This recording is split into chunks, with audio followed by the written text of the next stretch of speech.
Hello, everyone. Welcome to another episode of the Motor City Metrics podcast. I am powered by FanDuel. I am Rahel Garcia. Alongside me is Chris Brown and Uper. Chris Brown had a explosion of his food disposal, and so he'll be on just a little bit. Trying to Domestic difficulties. Difficulties, yes. And especially with home ownership is overrated. And I'll explain another time, another day for that, because, it just seems like there's always something. First, I want to thank everyone who has contributed to us heading to spring training to our GoFundMe. And if you want to continue to help us with that, that'd be great, because we also have other costs. So between March 18th and March 22nd for the spring breakout game. And so hopefully we're catching 3 or 4 games, making the most of it. And so, by the way, in the second explanation, I never wear a Tigers hat. I always wear every other hat known to man. But this is a new Tigers hat for those who have not seen the new third hat that came out, which is the remake of essentially the 2003 hat, or no, not 2003. I'm sorry, 1993 hat. 23, yep. Yep, and that came in relatively quickly. The whole experience by Fanatics though is pretty nerve-wracking when you go shopping on there, because it's just like, hurry up, there's only 5 left, and they experience. But that's not the Tigers did a really good job of getting that out and everything. But second, this channel, which in theory, podcast-wise, we have been now out for 10 years. This has been a podcast that's been, this was Tigers SRD, then Tigers Radio, then pretty much for a long time. And then I'm trying to remember if we changed names, but we've changed names a few times. Of course, it was Woodward Tigers, and we've been to Motor City Metrics. And Tiger Radio. Tiger Radio. Yeah, Tigers Radio. So we're thinking about changing the name again, but we want to keep this going for our friend John Kloss in memory of him, because he was essentially laying down the groundwork. But I mean, right now we've been doing a lot of things in Tigers ML Report. It covers all things Tigers. So trying to figure that out. So any suggestions, ideas to keep the channel different than what we do the minor league stuff. Granted, minor league stuff, we're trying to incorporate more major league stuff. So in other words, I'm just trying to think on the fly, or I've been thinking about this for a while. It hasn't been, and I've talked about this with Uper before too. Oh, there's Mike. I didn't know. Hey, Mike, I didn't know if you were coming on or not. So my apologies there. There he is. Hey, yeah. But like I said, we're taking a channel. I like to think of ourselves as a channel who listens to our listeners. And Tigers ML Report continues to grow, even with stupid X canceling my account for no reason. I had to restart my whole damn account, and then they decided to turn that appeal. So, well, there's spam and nonsense or anything. But anyway, just wanted to get that show note stuff out of the way. So, but yeah. So the hoodie, by the way. Yeah. Oh, the hoodie. Thanks. It's a nice one. Yeah. Right, a listener right here it's the flagship city kitties. You can get that over at the Erie Seawolves store right now. Not self-promotion. But yeah, they get rid of it. So come to the comments in here. I'm looking in the new comments. Let's see here. Get rid of the Motor City Connects. Yeah, you know what? The City Connects. I don't know. You guys like the City Connects? I like them. I almost wish they would have went with a white or a silver pant with those for some contrast. I don't necessarily like the all one color, the monochromatic, but I like the jersey. My son has one in his collection. It's one of my favorites.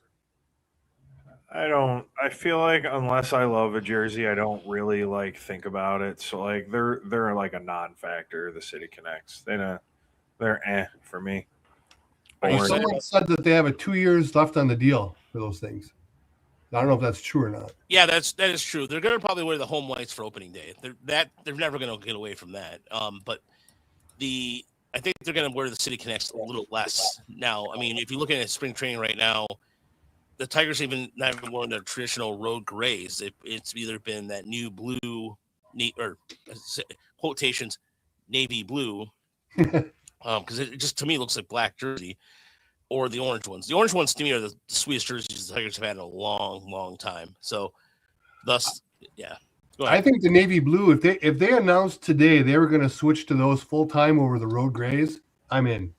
I've always kind of been about the road grays. I've never considered buying that for my son's collection. If they went with this, I like the blue. And for some reason, all the players look a little bigger to me in those things. I don't know why. Yeah, they're all looking ripped. I mean, Yeah. The what I like about the blue too is the contrast or on the back. The orange kind of looks really good with the blue, and overall the grays. You're right. The grays have been a bit boring a little bit because in the sense that it doesn't have any piping on the side like the original grays had it when they came out. It was like 90. Yeah, it was 93 when they did the jersey changes. And remember the piping on the side, and even the 125th anniversary patch they had in 1984 was really cool. And then they had this hat going, and then they had the tiger through the hat. So yeah, the radical changes on the jersey side of things, and we talked about this a couple weeks back, is a good thing. And the Tigers kind of are enveloping themselves into more, I guess, the orange. Yeah, the orange out game against Baltimore and everything. Look, the Tigers have been orange for a long time. No, Baltimore is not just the only one, not the Giants either. The Tigers have incorporated some level of orange since, I want to say, probably since the late 60s, early 70s. That's when they started really putting that in there. As far as their jerseys go, because they had the road grays with the Detroit World Series. I was trying to think of any other time they had orange. I don't think they ever did. There was always navy blue or white. Yeah. So, but is it orange or orangier? I don't know. There's probably a different type. But anyway, all right. Enough about jersey talk. Let's get into baseball talk. And it's our 0-5, but I don't really care. And I'll tell you why I don't care. First and foremost, it's spring training. It doesn't matter. Are there things to be concerned about with? Absolutely. But, you saw Tyron Alonso go deep yesterday. There was a 3-run blast. We saw Eduardo Valencia go deep today. Trey Cruz has been off to a good start. But I want to start with you, Mike. What are some things that you've been most pleased about during this 0-5 stretch of bad baseball? I mean, you could say that, but I mean, I'm alarmed. The offense, like, obviously, it doesn't matter. I'm not saying I don't even look at the records. We got a friend in Cleveland who's like keeps freaking out every time the Guardians win a spring training game, and I'm literally like, bro, what are you doing? It's crazy how some people look at baseball like that. But I do think that there are some things to like about Kaider Montero's start so far. His velocity seems to be a little up, and I just think, to me, I just feel like we're getting ready to see him like accept a bullpen role, and you're going to see him used. I think I don't know. I'm just excited to see what he's going to end up doing because he looks like he's obviously going to help the team. That's like been the big thing for me. And then you mentioned Trey Cruz, one of the only guys that isn't, asleep still and still not really here playing. That's not fair. I don't want to say they're not here playing baseball. I just mean that like the offense has been sleepy, but it's nice to see him get a good start. I would love to see somebody take the end of the bench role, like we don't want somebody to fall into it. I'd love to see somebody have a good spring and just take it. And that'd be cool if it was Trey Cruz. Those are two big things though, honestly, like the good things. There are a bunch of things I'm concerned about too, but we can talk about that in a bit. What about you, Uper? Well, I think that, it's a testament to the genius of A.J. Hinch and Scott Harris that they're decided not to burn any wins in spring training. They're going to save them all for the regular season. So, if someone's worried, just say, hey, it's all right. Stando. Oh, Stando. Look at that. Stando. Thank you so much, man. Like, yeah. Exquisite. No. You what? I forgot. Stando's favorite drop is this. No, wait. Off the Frickers building. That's Stando's favorite drop for reasons that are. Wow, that's fantastic. Thank you, sir. Yeah, thank you for the $100. And I'll give you a Bill Brisky update here in a second. He was scheduled to make an appearance today, but he had some issues with cramps on his side, I believe it was. But go ahead, Uber, as you were saying. Well, I think that, in terms of players, I've been trying to follow along as much as I can during the day. My son's been home a lot, but I watched Ty Madden the other day and I was very encouraged. He took on some excellent hitters and he dusted them. And that slider looked really, really wicked. I don't know if that's something they've worked on or if his arm is just feeling fresh. But he's definitely one to watch in the next outing or so. Tanner Colehep, they said his velo was up a little bit, so he's got that funky delivery. He could become a reliever that they need this year. I just think there's a bunch of young guys who have shown some velocity, and they're going to need options as the year rolls on, because I realize they have a lot of guys ticketed for the bullpen now, but we all know whoever the 8 that start this year, they're going to need 5, 6, 7 more throughout the course of the season. And I think some of the young guys have looked pretty good. They lost a game yesterday with a couple errors by, I think, Brasenio and Peck. So people are worried about the Tigers losing. Well, a couple of dudes who probably aren't going to see the majors cost them one game. So that's fine. But it's just nice to have baseball back. We haven't even seen many of the players yet. Has Kenley Jansen pitched yet? No, I don't know. He hasn't pitched yet, nor has Verlander, nor has Valdez. Well, I think Valdez will be making his first start this weekend. I think, whatever. I remember reading on Sunday. So, yeah, no. And the reason why we're seeing a lot of these guys is some of these guys obviously will, like John Peck, of course, which I'll talk about here in a second. A lot of these guys you're seeing are because obviously they're going to be heading back to the minors soon. Minors league camp is just around the corner. But the reason why we're posting Ty Madden's here is because the cutter looked really good. His cutter was one of his best pitches. For a second, I forgot that he threw the cutter. And then we did a YouTube. If you go to our YouTube page, we did a whole Ty Madden cutters thing. But this was encouraged. As you mentioned, you have to go. It's not even 8 or 9 deep anymore. You have to go 10 to 13 deep. Yep. That's the way you have to go with starting pitching this year, if going forward. But Yeah, and the other guy. So add on that, Ty Madden. I would like to say also John Peck has been a good story to see so far. Trey Cruz, we've been a big fan of Trey Cruz around here for a while. The Peck stuff is just interesting because he made a really sharp adjustment to Double-A last year, and he's really good defensively. He still needs to work on the not missing so much on breaking balls, but that's going to be a work in progress as he continues the second year in Double-A. And Eduardo Valencia got a home run today, and that was not – he can hit. And everybody's been telling us that for a while now. Mm-hmm. And Tigers were carrying, 4 catchers on the 40-man roster? Is that right? Rogers, Dingler. Nito? Yep, Nito. Well, no, is Nito on the 40-man or is he a non-roster? No, I think he's non-roster. Okay. Pause, but that's why we're seeing a lot of Tyron Lorenzo early. Dingler he had some elbow work done, cleaning out his elbow, and he's been a really good case. I mean, this is a guy who last year struggled with shoulder injuries, struggled with staying healthy. I just said the same thing. Had some personal issues, and so for him to be back there, lost the weight, it's a positive sign. And so those are the kind of things that are very encouraging early on to see the outside of Kevin. I was going to ask you, you've seen Lorenzo last year. How different does he look with the 35 pounds gone? And what do you think that's going to do for him long term?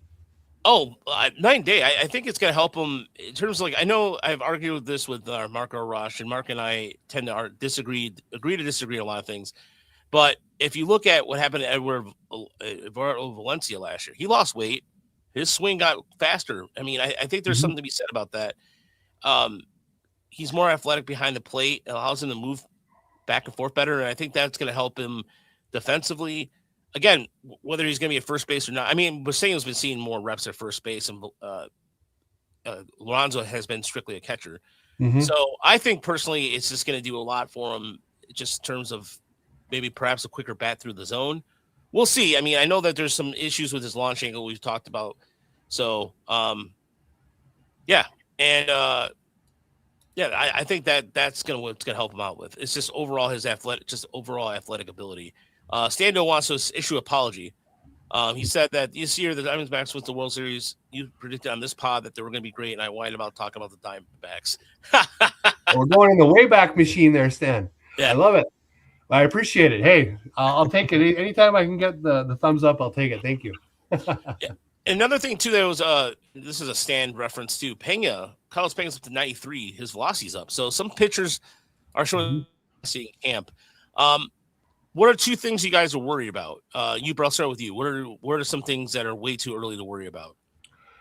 Well, I mean, they lost Reese Olson. Then we get the Troy Melton news this week, right? That's, to me, it's ominous because they were giving us the vague coach speak, right? That the general arm soreness. Well, I would love to dig down. Is that generally in the shoulder or generally in his elbow? You know what I mean? So a big difference. But they're saying that, well, they're taking a conservative route. Well, that's fine, and they should. But they're basically saying he's not going to pitch at all in spring training. So that tells me that this isn't just he bumped his funny bone on something, right? I mean, there's something going on there. Very worried about that because I was a kid. I was really hoping either would take some starts and look good or become a 4 to 6 out weapon in the bullpen. So, and he still might. I mean, we're not doctors. I have no idea what's wrong with him, but just kind of the tenor of what they were saying kind of worries me. So if they lose him now, who's next? Once you lose enough pitchers, then you got some issues. Yeah, no. And what about you, Mike? I think you're muted, Mike. Yep, there we go. Hi. So I kind of alluded to it earlier. With all of the focus on the signings on the pitching staff, both in the bullpen and the starters, it's spring training. This doesn't mean that the offense isn't going to be hot. But I was really just hoping to see some guys like start off hot.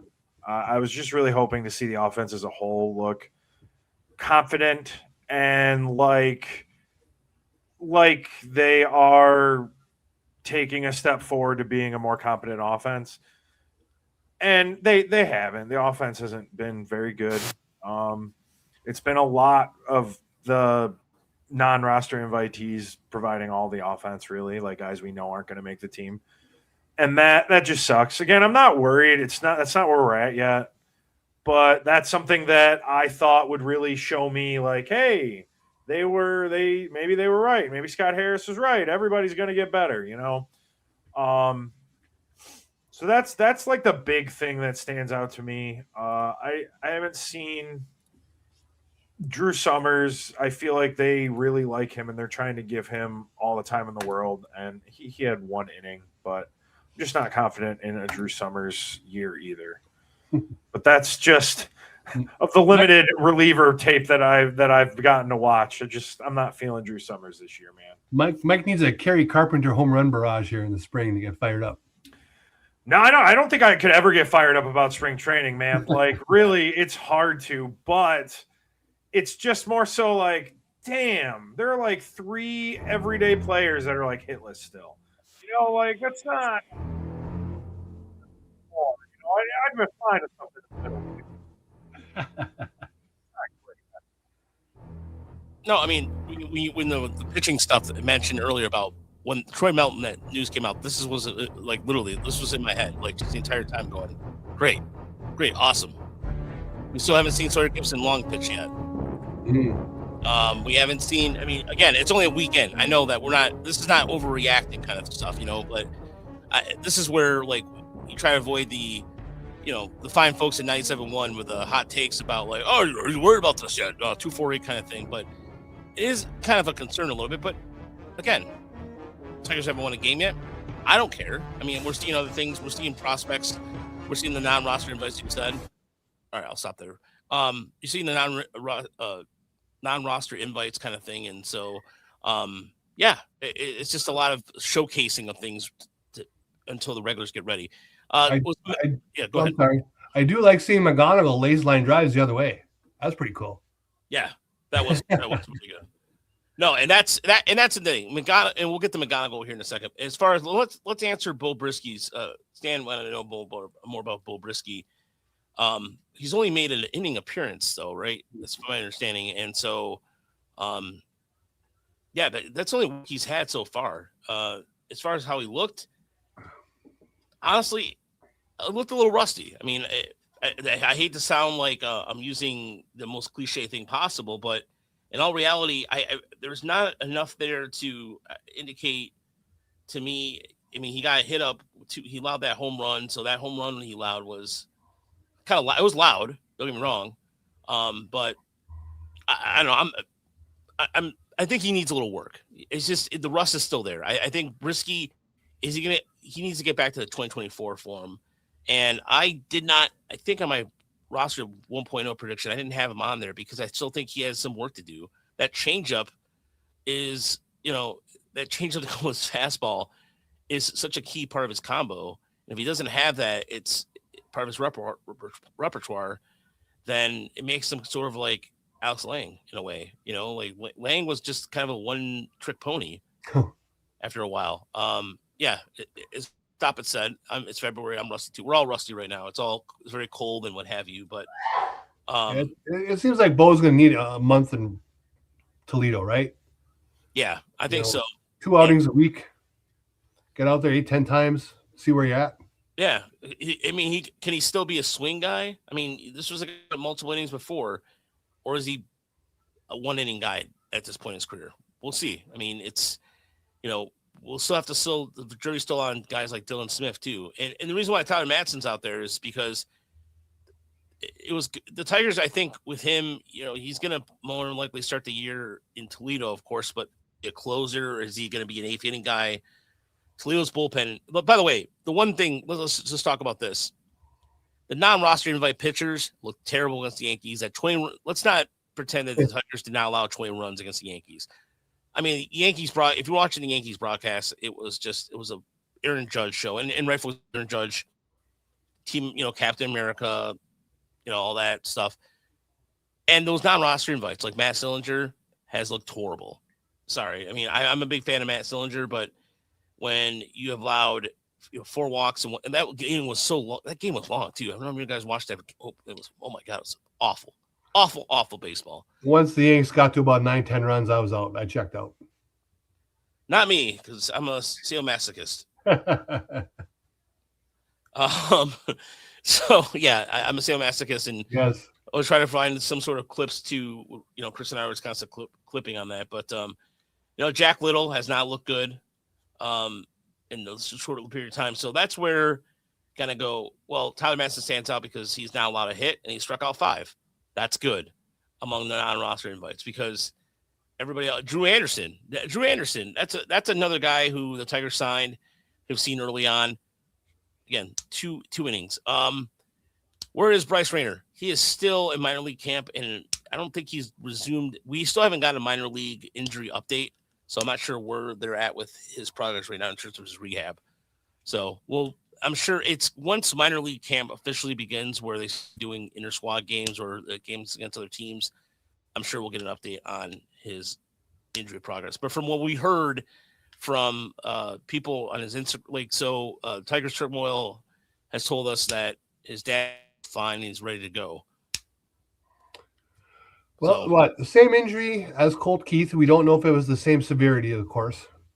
But Colt Keith never threw the ball the same, right? Really, as he did before. The exception is that Keith didn't have surgery. Yeah, Keith opted not to have surgery versus Rayner. Yeah.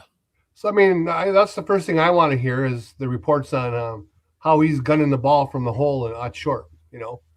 If the arm looks back, then hey, we're good to go. Let's rock and roll. And when Grandmaster Dobby there asked, where is Bryce Rayner? He is on my keeper team, baby. I am playing the long game with Bryce Rayner. Son of a bitch. At least you're not what's his, well, I don't know. Our league is, you know what I'm talking about. There's one guy in our league that I've gone over and over again. There's one guy in our league I cannot stand. He already bugging me on a trade. Oh, shocker. Really? Another trade where he thinks he's going to fleece you and thinks he's going to give you crap? He is the stereotypical fantasy baseball guy. That guy sucks. I'm sorry. That's why, the league is intolerable sometimes because of him. All right. Anyway, that's a sidebar.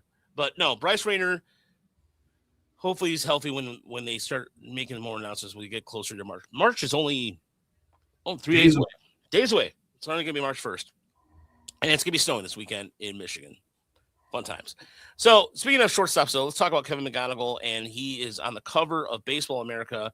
Congratulations to him. And that's a big deal because he's one of 3 players to receive an 80. Vladimir Guerrero Jr. in terms of hitting grades, and the other being Wander Franco, which, yeah. Anyway, Coffee went awry. Yeah, went awry and went awry bad. So to me, it's the way McGonigle has been playing this camp. He's been hitting the ball, making good contact. He's turned some really good double plays to him and Hayuli's been playing third. Has been struggling with the throws a little bit. Hayuli has been able to stop the ball, but just throwing the ball first has been a struggle. And I was talking about this with Colin Arthur, who is one of our staff members at Tigers. Colin went to a lot of games in Toledo last year, and he came away with the fact that he's better. He made 1 error at second base last year. Cutting out on us a little bit, Raj. Oh, I said that Hayuli is better suited. It was only made 1 error at second base last year, and that he struggled big time with making throws at third. The majority of his errors were coming in at third. So yeah, McGonigle's looking good. Yeah. I'm assuming he's looking good in practice as well in workouts. Well, yeah, he's in the best shape of his life. Everybody is. Yeah, everybody that's is. exactly right. Do you think that they're working on an extension? Like similar to what we saw today, the news about Connor Griffin getting an extension. I don't. The Tigers are very Tigers have become ninja stealth when it comes to things of that nature. Yeah, and I like to think they are, because with the potential salary cap coming and all that, that's been reported. John Heyman gave out some numbers today as well. It would make a lot of sense. I mean, you looking at the shortstop, you're looking at the left side of the infield situation right now. You're looking at locked in at Colt Keith and possibly Kevin McGonigle, and then the way they're looking at Hayuli. And I mean, Jace Young's playing first right now. He's working on swing mechanics, which if anybody wants to see video of it, I have it pulled up here just in case anybody's not seen the new Jace Young swing mechanics. But I think that they could be working on it because it makes sense. I mean, he is. And somebody was saying Baseball America's over the ratings suck or something like. What they know? Look. Baseball America is not MLB Pipeline, and no offense to MLB Pipeline. And Jim Callis came from Baseball America. He works for MLB Pipeline now. Baseball America to me is like the gold standard when it comes to things like Jeff Pont. And just because I know, Jeff Pontus is one of the smartest guys I know in baseball.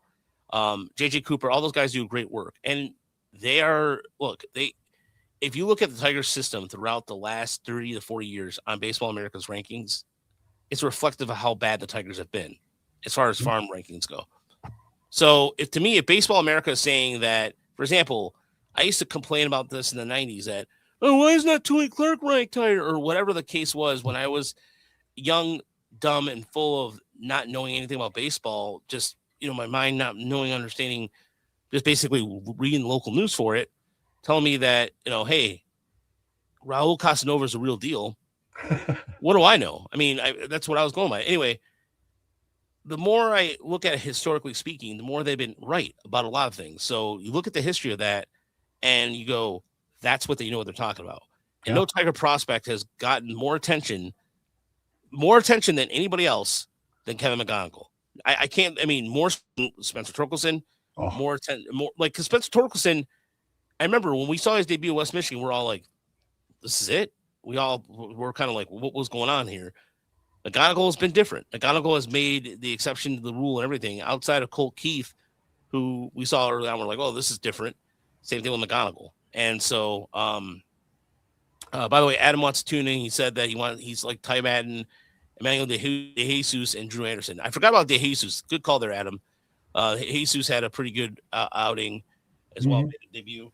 And but yeah, so yeah, McGonigle is definitely worth the press, and he's been really killing it in camp. Whether he makes it, I like to think he makes a team outside. But the problem is that where you're going to get him regular at bats, and that's the problem. Because Matt Burling showed up today, had 2 hits, had an assist, and he looked. I mean, really good. Yeah, he looked really good. And Burling also gives that position versatility at third base and the outfield, and you have that in Javi Baez, And those guys are kind of guys that need regular at-bats. McGonigle needs regular at-bats. So it wouldn't necessarily be a bad thing if you started in Toledo. I know that Tiger fans are going to go, well, but you have some, again, if Matt Verling is what Matt Verling can be, healthy, what we saw today, that is a good sign of things to come. And I've always been for playing the service time game. I have no problem if they stash him in Toledo for 3 weeks and, gain the extra year of control, assuming none of the rules change in the next CBA, right? I'm 100% for that if that's the way they decide to go. However, if they want to sign him to the extension and get him on an 8-year deal for you name the amount of money, I think with the hype that he can command quite a bit, a lot more than Colt Keith did probably. I would put him right there to start on opening day. Then they wouldn't have to worry about the service time, and off we go. Mike, where are you at with that? I mean, I think you're right in saying that you mentioned earlier, there's no way we'd even know that this is something they were considering until it was signed, Maybe the Tigers would make that announcement too from their official Twitter. No reporters, no passing or anybody's going to get the scoop. But I don't see it happening because what fans don't like to hear is the dude had how many at-bats in AAA or AA last year? About 130, 140, something like that. Nothing. Yeah. Well, that's my point exactly, though. Like, he played in 40 games. It's a very small amount. And I think that what we've learned about the Tigers, I think that it's been obvious all along that he's not going to make the team. Especially not out of camp, but they're going to make him go through AAA. They're going to make sure he develops fully. I'm not saying that's bad or good. I'm not smart enough to know if that's going to be bad or good. We'll see. But I think that that's what it seems obvious that that's what they're going to do. So I think that that's ultimately what's going to happen. Like, all the stuff that we can talk about and debate, I think ultimately that's what it seems like the most likely to happen, in my opinion. Yeah, I agree with you, Mike. I mean, as much as I think that the hot take would be that McGonigle deserves to make the team out of spring training, you're right. It is you look at, again, some of the things I noticed last year against AA in the playoffs. He started rolling the ball over to the right. Chris has talked about this. We talked about this numerous times on the minor league side of things. You're going to need – the Tigers have not promoted something directly from AA in quite some time. I think since Nick Castellanos. Oh, no. I can't remember since Maybe. Maybe even Alex Avila, something like that. I don't know off the top of my head. But even before that, the Tigers have been Sky Harris has been very clear. You go through each level at one time. That's it. And if you look at Toledo right now, outside of Norfolk's roster, the Baltimore, the AAA Baltimore team, which is going to have a pretty good roster. They always do. Baltimore's has had some stacked AAA teams. Toledo's roster right now, on paper, looks pretty damn good. I mean, if you're looking at projected Toledo roster right now with McGonigle, if McGonigle doesn't make the team out of camp, he's the team starting shortstop day one, no questions asked in Toledo. And he's going to get the at-bats. Then it's a matter of who's going to go alongside him in the infield. Whether it's going to be Hayuli at second or whoever. That they just signed somebody to Max Burt, who is basically AA fodder. He's going to be down in AA. He's a guy he's Somerset's all-time Yankee. He's the all-time Somerset hit leader, if that says something. So the Tigers are stockpiling their minor leaguers with infielders because they are going to try to win again at that level. And there's nothing wrong with that. As far as the development goes, Mike, as you were alluding to, the only thing I could say from my semi knowledge or my amateur scouting knowledge is that you're going to face a better competition in Toledo, and he needs to face that versus those at bats in April. If let's say he starts 0 for 17, that gets in his head, that affects your psyche, And so the Tigers right now have enough veterans around them on this team that they could. They have to start off really good because, Toronto's no slouch, Seattle's no slouch, Yankees are what they are. Yankees have some pretty good young pitching too that can make them competitive. Boston's there, so the Tigers have to. I mean, even though the rest of the division on paper, you got to make sure you start off well. And so I think that's the most number one priority. If you put the over-under on McGonigle getting called up, and I put it on Memorial Day, what do you got? I go, if we're going to make as part of the segue into June prediction or bold predictions, we'll get to McKinstry's question here in a second. I say by June 15th. Okay, so after Memorial Day. After Memorial Day. I say after Memorial Day. Okay, fair enough. How about you, Mike? Yeah, I would say after. I'm not optimistic that he's going to make a significant impact this whole year, honestly. So we'll see. A lot of it's in his hands, though. I mean, if he gets off, if on the last day of April he's hitting 380 at Toledo, and the Tigers are knocking along at 500, that's a lot of ifs there. Yeah. I mean, who else in the minors could go to Toledo and hit 380 in a month? Who would you put money on? Probably him. Yeah, well, I would put Eduardo Valencia. I mean, Valencia last year tore up in Toledo. I mean, if you're going to start, that's what I'm saying. Toledo's lineup right now on paper is Valencia at first. That guy's going to give you 20 home runs and hit close to 300, if not over 300. You have McGonigle at short. If Hiley or Max Anderson at second. See, here's another thing, too. Where do you put Max Anderson and Hiley right now? That's another story for another day, but they have some good options. They have some actually things to consider. And that's where that segues into Stan's question. What's McKinstry's trade value? And I see why he's asking that question. Because, you have all this position versatility right now with Trey Cruz on the 40-man roster. Max Anderson's not on the 40-man roster. But you have Cruz can play center field. He can play the shortstop. He can play third. He's a switch hitter. So where's that depend? I mean, honestly, Stan, it really depends on what the team's looking out there for. Because of a team at I think if McKinstry's trade value depends on how desperate a team is at the end of spring training. As of right now, there's everyone out there like going, hey, you know what? We got our guys, But I really think it's just a matter of maybe a mid-tier pitcher or something like that. I really don't know outside of what the Tigers might value him quite a bit.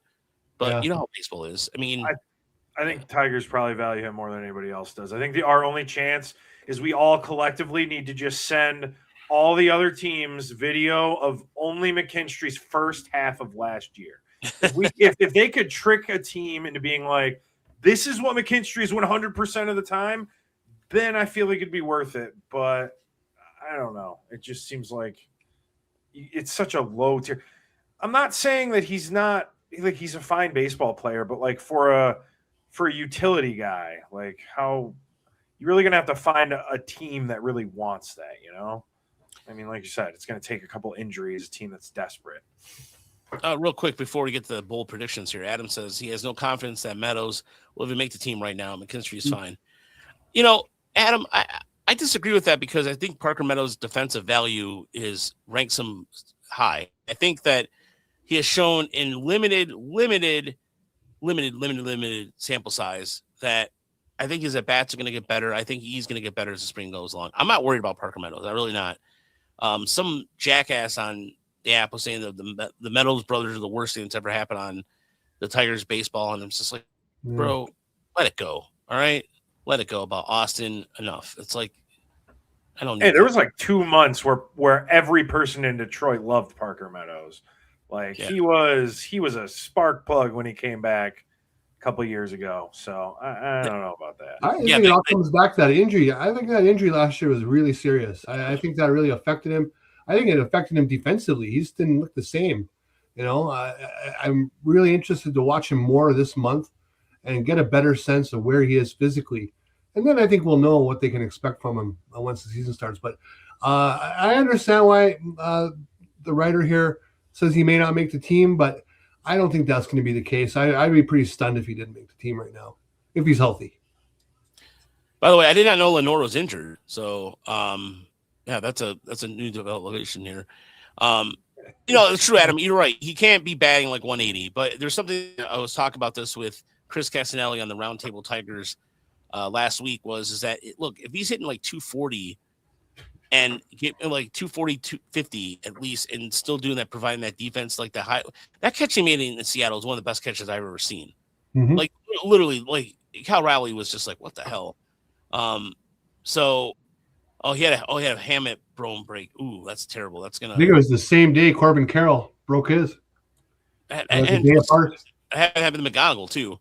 I look, but the bottom line is this: I think that if Meadows can just, I'm never gonna. By the way, anybody who misspells in this chat, I'm never gonna call you out on it because I'm terrible with spelling, and that's hypocritical. Why would I do that? That's who cares? I understand what you're saying, and that's all that matters. So, but anyway, I think Meadows is gonna be fine. He had his defensive values really high on this team. So speaking of value, this bold prediction, this is really early on. We're gonna wait to do the opening day lineups till next week because Chris isn't here, and I wanted him to hear for this, and so we'll have a better idea too. We'll do that next week. But so Dan Dickerson on the broadcast, I think it was a couple days ago, was talking about Riley Greene. It was the day that Riley Greene had 3 walks. And now the ABS system's been out there. The challenge system's gone pretty seamless so far. It's just like, if you watch a lot of minor league games like we have, this is no different for anybody else. But for those that are new to this, you're seeing that small part of the ball in the strike zone. You're starting to see some things. And so I'm curious on the people that are listening out there, what have they thought about it so far? It's been fine. But it got me thinking about what Dan Dickerson said, and I'm paraphrasing, but him and Dan Petrie were talking about how the top of the strike zone has gotten smaller. So the strike zone's getting smaller, and that will make for a better year for Riley Greene, and possibly will cut down on strikeouts. And I got me thinking, I'm going to make a bold prediction right now. It is now February 26th. It's 9:42 p.m. as of time of recording. And I'm going to say that Riley Greene finishes top 3 in MVP in the AL MVP based off that. And I'll tell you why. Here's why. He's only 25 years old. You get better. He's starting to hit his prime. Okay. He learned from last year. For God's sakes, he had 35 home runs last year. He's one of the few Tigers drafted players to do this. He continues to hit. He'll hit for average now. If he cuts the strikeouts from 30, if he cuts it down by 10%, you give him, look, no way. Fine. I'm crazy. Whatever. Fine. I said top 3. I didn't say he was going to be MVP because top 3, or you know what? Fine. If you know what? No, Roger. No, don't you let him do that. No. Don't you let them do that to you. No. You know what? No, I'm sticking with it. Top 3 MVP voting. I'm sticking with it. I like it. I you know why? Because look, here's my quote unquote hot take. The numbers are suggesting, based off the projection, if he's healthy, what he did last year with the smaller strike zone will improve his numbers greatly. And I think that's going to help him finish top 3 because he is a force when he's healthy. I know people, I'm getting sensitive. I'm not getting sensitive, Jay. What I was going to say was, I was going to say top 5 to hedge my hedges, hedge my bets. So that's what I'm saying. Sorry. I don't know how to say it. I'm not sensitive about it. I was trying to make sure I was trying to do like a radio thing going, make sure I'm right. No. Top 3. I'm not getting sensitive whatsoever. And the MVP race is all about narrative, and a lot of it takes shape early, right? If he gets off to a hot start, has a great April, that carries right through the rest into the summer. He's capable of hitting 35 to 40 home runs. He's capable of knocking in 120 and taking walks. If he cuts the strikeouts, say, I don't know, 10%, which I think is doable for considering the volume that he had last year, that's a lot of offense kicked into his game. And he's good enough defensively not to be called a liability. So you can get MVP votes that way. Also, the team has to be good usually. So yeah. And look, if the Tigers if you can carry them at MVP level with the rest of the offense just getting marginally better, he can be a top 3 candidate in the American League. Yeah. They would have to have as good of a start as they had last year. He would just have to be more of the source of it. I don't know, because like Yuba's right. It is about narrative. And when the Tigers were in first last year, it was literally just Skubal and everybody else. So I know this sounds weird, but it almost feels like Skubal can't start off amazing in the same vein for those both to be true, or for that to be true. I know it sounds dumb, but it just really feels like the media latched on, and I'm saying like national media, like publications, they really latched on to like, it's Tarek Skubal and everybody else. And, he'd really have to break out hard, I think, to really get that recognition, which isn't fair, but I do think that it's true. I just think that, no, you're right. I think that there's going to be so much talk about the Tigers rotation with Fran Bear now, and whether Fran Bear is going to lose his mind, or the case is if he's going to throw, like, there's all these little things, if he's going to throw at the catcher and all those little jokes, and then what is Verlander going to be? So maybe Skubal is heading into a contract year, so is Casey Mize.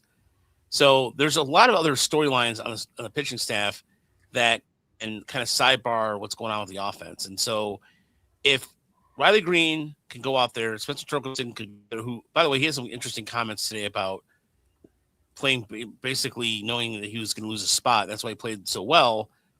Those two are the catalysts for the offense, because to me, Kerry Carpenter, the fact that he was playing basically on essentially a pop can, crushing his hamstrings, just kind of being crushed pop cans essentially.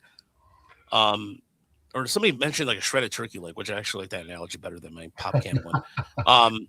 But yeah, I mean, it's if Greene can do what he just, again, I hope that I hope that I'm right about this, because I feel like that would be significant for the Tigers to even get over the hump. So, well, if Torkelson was really being hard pressed, thinking that he's going to lose his job, and that's why he played so well, you just need to keep reminding him that Brycinho and Valencia look pretty good.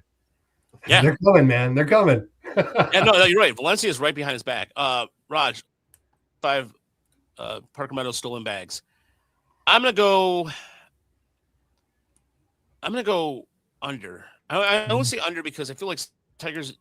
Somebody mentioned in the chat earlier, Tigers don't run enough. Yes, exactly. That's what I was. Don't run at all. I mean, Parker Meadows has 21 steals for his career.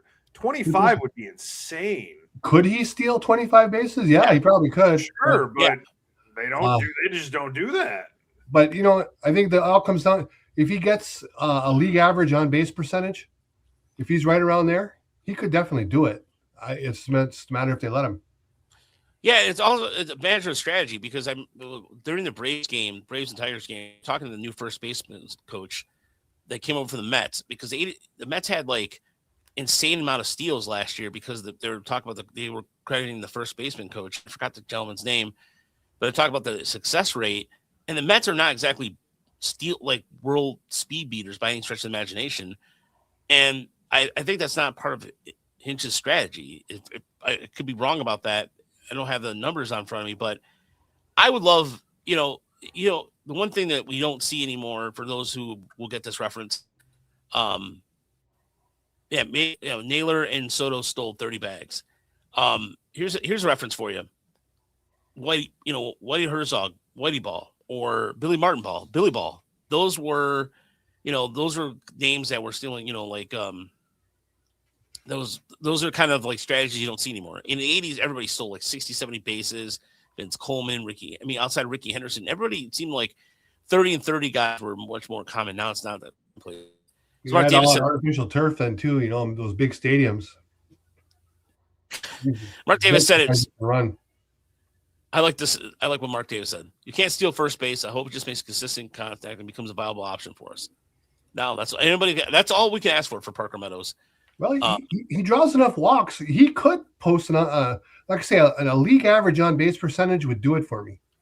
Because if he's sorry, go ahead. That's solid.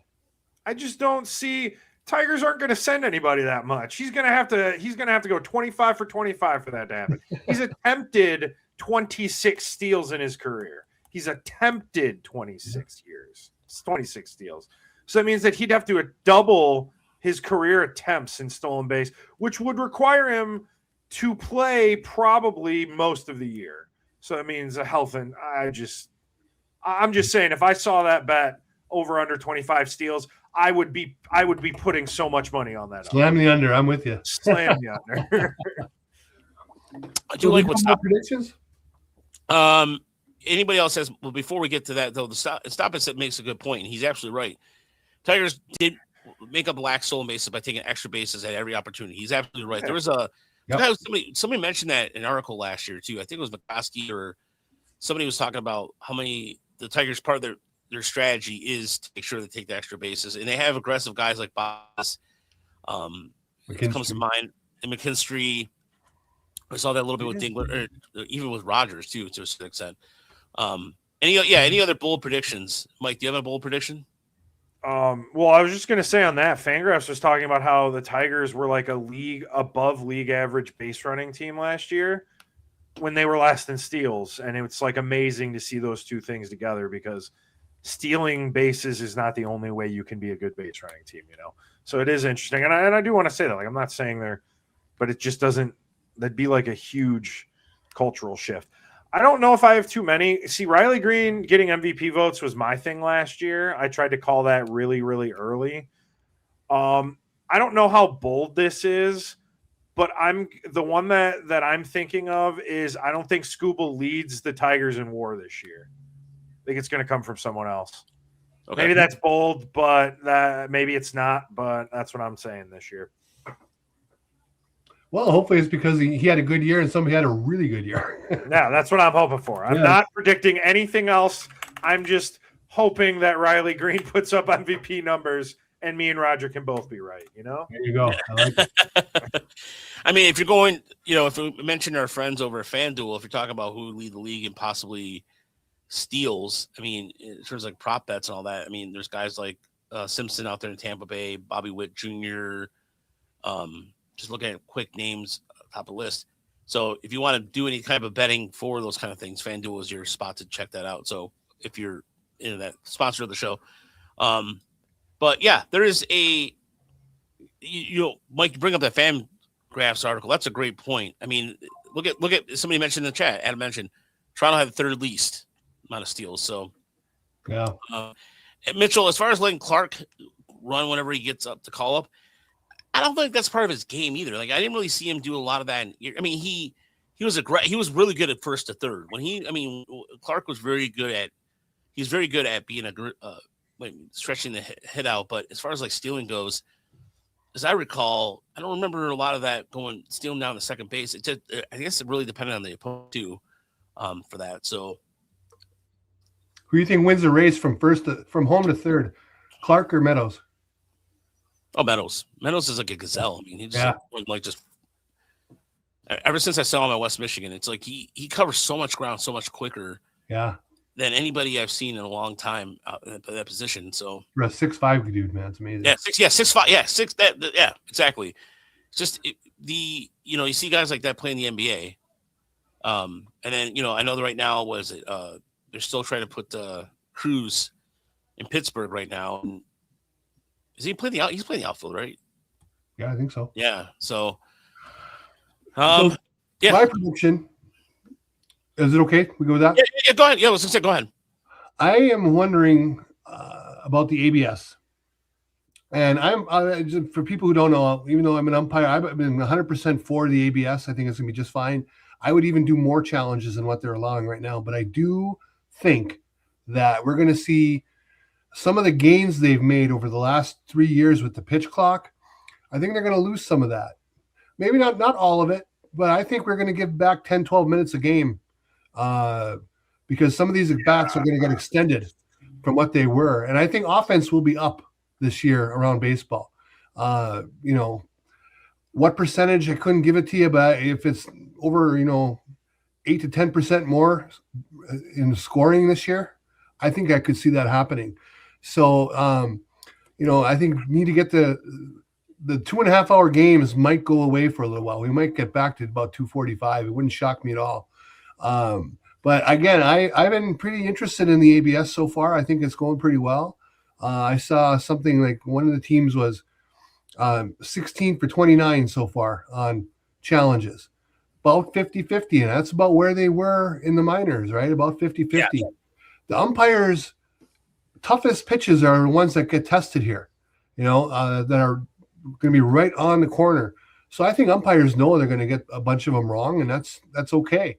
I've seen a lot of people talking about how umpires are going to get their comeuppance and they're going to hate this and everything. I don't think that at all. I think umpires welcome it, probably, at least most of them. And I think they just want to get calls right. And they know that some of these are going to get changed. But they've been doing replay in major leagues for a long time right now. You don't see guys sulk when their call gets overturned. They just turn around and do their job. So, and I think that'll happen behind the plate too. Yeah, and that's where something that there was an article about that today about Toledo, for example, that there was I'm trying to find it here, where the most impactful change in 2025 took place because of event that happened in Toledo. And I'm trying to get Mike. It was Mike Portello of MLB.com that wrote this article, and so the overturn rate in 2025 was almost exactly 50%.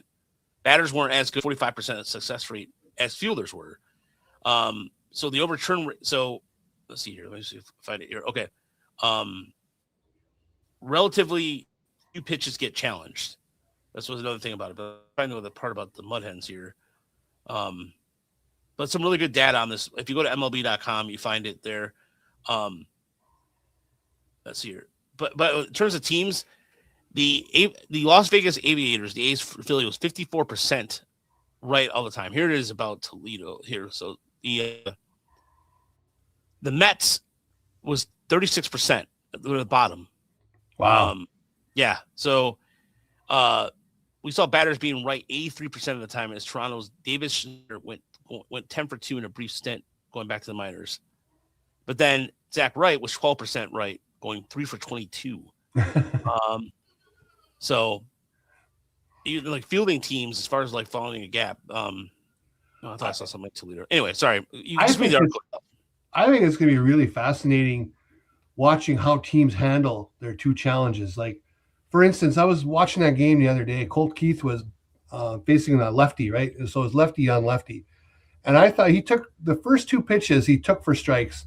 Actually, it was the second and the first and the fourth pitch, but it was for the first two strikes that he took. I thought both of them were calls that you could challenge legitimately, take a shot at it. He didn't challenge either one. And I wonder if there's going to be like some team concepts where, and if you're lefty on lefty, you're not going to burn one of our challenges if it's close, because your odds of getting a hit anyway aren't that great. So I just wonder if they're going to really look for matchups where they allow a challenge. And then I'm going to be interested to see if teams are aggressive in early innings, because a rally in the early innings could decide a game, versus teams that want to save the challenges for late and tight situations that may or may not happen. So that's going to be a lot of fun to watch, I think. Yeah, and that's actually, Uper, thank you. That was a segue into what challenge came. By leverage index, it was a situation, as Mike mentioned, 10 times as important as the average spot. It was about the 13th. Toledo had the bases loaded, down 8-7 to Omaha with a 3-1 count. And here's where the pitching challenge happened here for those who have not seen this. And I know we captured this on Tigers ML Report on Twitter when it happened, because we talked about a walk-off win. And it was the first time we've seen something like this. Now that I'm familiar with it, and of course there's an ad playing. But let's just set the scene here. By the way, Akil Madu had a home run already in camp for the Brewers, in those case you haven't noticed. And then Brett Callahan, yes, had a home run deep center. Good call there, Adam. And Carson Rucker, who only had one home run in his entire time in Lakeland, hit a home run today. And we still haven't seen Isaac Pacheco. 3-1 is a strike. Going to challenge it. I don't think that was the pitch that Badu was expecting. Right. This may have caught the top part of the zone. No, it did not. It is ball 4 and going to walk in the tying run. Yeah, there you go. Bases loaded, walk to Badu. Yeah. And again, here's the thing. I don't think that the challenges themselves are going to lengthen the game. It's the extra pitches that it leads to, the longer at bats. The challenge process itself doesn't offend me. It takes, 10, 12 seconds? Yeah. And you know what? And something else to mention, and something that in the broadcast, heard a couple announcers talk about this. The strike zone you see on TV is not the actual strike zone. A lot of fans get caught up with it, admitted myself as well. So that is something that fans have to get used to. But that's the ABS strike zone. And that's kind of what people are kind of getting confused on now. Like, it's not that umpires are wrong. It's just that they're human and they're not mechanical. And what's happening is the top and the bottom of the strike zone are shortened, and there's no corner. Like, the corners are going to get called more by the ABS. They're going to get caught more by the ABS. The ABS is perfect, or it's a rectangle, but umpires typically do like an oval, and it's bigger on the sides and the top. And there's actually another article in The Athletic, and it talks about guys who get strikes called high in the zone and guys who get balls called high in the zone. And I thought it was really interesting that the pitcher at the top, who has a really good location plus, was George Kirby. He was the one that throws the most high fastballs. So he's going to be somebody I'm watching to see how much he gets screwed by this.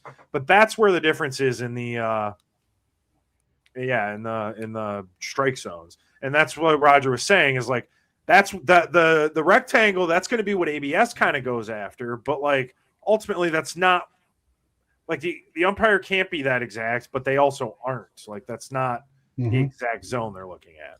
Yeah. And here's the thing, like, before we get out of here, I think getting caught up in, like, there's going to be no more Angel Hernandez, the shows. The show, yeah. In that theory, this is where ABS, like, a lot of those umpires, Angel Hernandez situation, because he I'm sorry to say this, but actually I'm not, he made things, guys. He really did. And that gets clouded into what most umpires try to do, which is try to call some of these umpires. Angel is not the only one. I mean, Joe West, Country Joe, everybody, Country Joe, hey, I played music and I had a band, blah, blah, blah. A lot of those guys wanted to add their own personality. And I think that's what clouds fans' minds sometimes, is that the umpires, the show, they made it about themselves. And some of them have done that, but now they can't do that anymore. And who scored overtime for the Wings? I know they won 2-1 against Ottawa. Not sure who won on that, but by the way, the USA won the Olympics. Yes. And congratulations to the United States winning their first gold since 1980 over Canada. And, I still don't care about hockey. I just you couldn't pay me to care, man. Like, oh my God, hockey's been talked about so much, and I'm like, but wait, it's still boring. No, hey, look, Really that game, that gold medal game was an exciting one to watch, and I've been a hockey fan. I don't watch as much hockey as I used to. I mean, obviously, Mike, that I used to color play-by-play, not so much play-by-play, but color doing hockey, and so there's a part of me that always is interested in it, but yeah, it was just the amount of funny too. It was just the amount of, like, Canadians are still upset that they lost a game that but then again, they also lost in curling too. But they won the bronze. So I don't know. Yeah, but they're not here. So, I mean, they have that on us. So anyway, the World Baseball. Yeah. Anyway, World Baseball Classic starts next week. We'll talk about that. We'll talk about. So I'm sure there'll be some cuts along the way, and we'll have plenty more to discuss next week. Join us now from the end of the season. As somebody mentioned, that's the Saturday baseball was going to be the first. There's not going to be another Saturday without baseball until November. Beautiful. So yeah, we're in the middle of the season. We'll keep you updated. Check out all the great things over at Tigers ML Report. Why did the screen do that? That was random. It was a random post thing. Eric Scooble's going to take on the British, man. It's going to be like we're crossing the Delaware. I think he's going to make an early appearance, and then I'm okay with him not pitching in the World Baseball Classic. But we'll get to that. Stay classy, everybody. Have a great week. Again, thank you so much for people who have donated. Stan, thank you for that awesome donation earlier. Yeah. It really goes a long way. And TigersMLReport.com, Roundtable Tigers, and check out our podcast streams. We'll talk to you soon. Have a great night, everybody.